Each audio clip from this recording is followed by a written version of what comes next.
Hi guys, this is the reading of our water sign, Cancer, Scorpio, and Pisces. Okay, let's see. What's up right now with our Cancer, Scorpio, and Pisces? Okay. Ano ang meron sa ating mga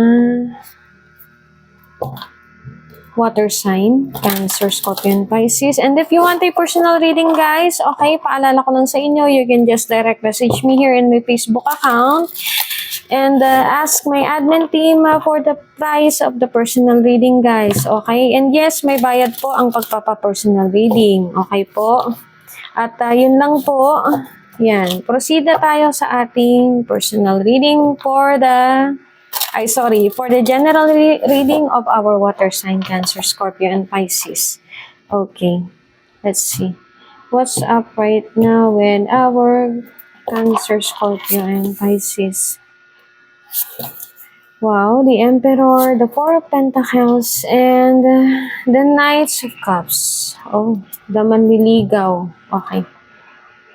I have here the Ten of Pentacles, water sign. You're having, or maybe you will be having a celebration soon with the whole family, which is the family gathering. This is about money, pwedeng may umuwi galing ibang bansa, ganyan na mapera, ganyan, okay? Or pwede rin na merong isang kasiyahan na naganap, okay? And then let's go with the part of the three main cards of your. I have here the Emperor, the Four of Pentacles, and the Knights of Cups. I am having here the father figure before na masyadong strict sa'yo, water sign, Cancer, Scorpion, Pisces, na halos umabot to the point na parang dinidiktahan ka. Okay? Kasi ito yung energy ni the Emperor eh. Strict tyrant, strict tyrant, tapos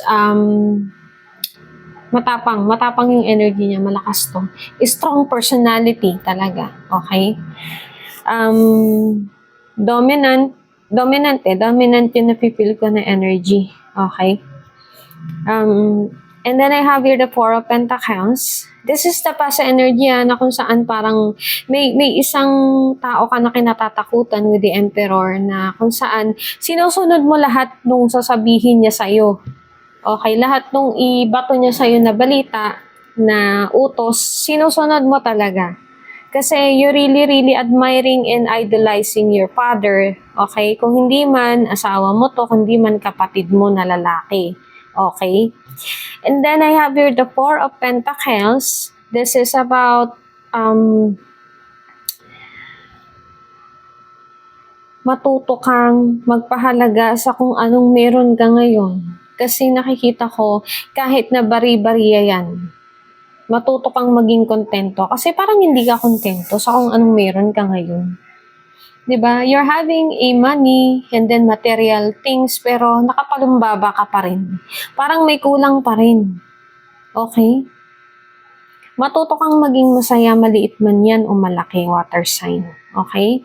And then, I am having here, the third card in the future is the Knights of Cups. Okay? There will be a lover, okay, na kung saan mag-o-offer sa'yo ng isang loyal and pure love na kaya niyang ibigay lahat sa'yo at kaya niyang ipaglaban ka till death do us part. This is really a very pure-hearted person na kung saan pinapakita niya talaga sa'yo kung gaano ka niya kamahal. Okay? Then, yeah, maybe. Kaya magkakaroon ng Ten of Pentacles here. Okay? Ito yung Ten of Pentacles kanina, di ba? And then, I have here the Chariot. Yeah. This is this will be the movement, the action na ititake niya talaga. Magko-confess to sa'yo, okay? And then I have here the Knights of Swords. Very impulsive yung energy. I think so this is the energy of the guy na nanliligaw sa'yo ngayon, okay? Gusto niya talaga na ipakita niya sa'yo kung gaano kanya kamahal. He's really hoping. Ayan, no? He is really hoping na alam mo yung makukuha niya yung matamis mong oo. Okay? Kita niyo ba guys? Wait lang. Yan. The star. He's really hoping, he's really praying. Okay, praying. Nagdadasal talaga siya. And the Three of Pentacles here, there will be a collaboration. Okay? Kumbaga magko-collab kayo nito ng tao na to. Okay? Kumbaga i-invite ka niya, lika, jamming naman tayo, kanta tayo, gitara tayo, okay? Then I have here the Queen of Swords na kung saan parang meron tao na galit sa'yo, water sign. This is a Queen of Swords energy, okay? I don't know when mo siyang makakasagutan o nakasagutan mo na. Okay? Possible na malapit sa'yo to. Okay? Kung hindi naman, this is a love triangle. Okay? Parang love triangle yung napipili ko honestly. Ha? Okay guys, yun lang. And then, mag-iingat po tayong lahat.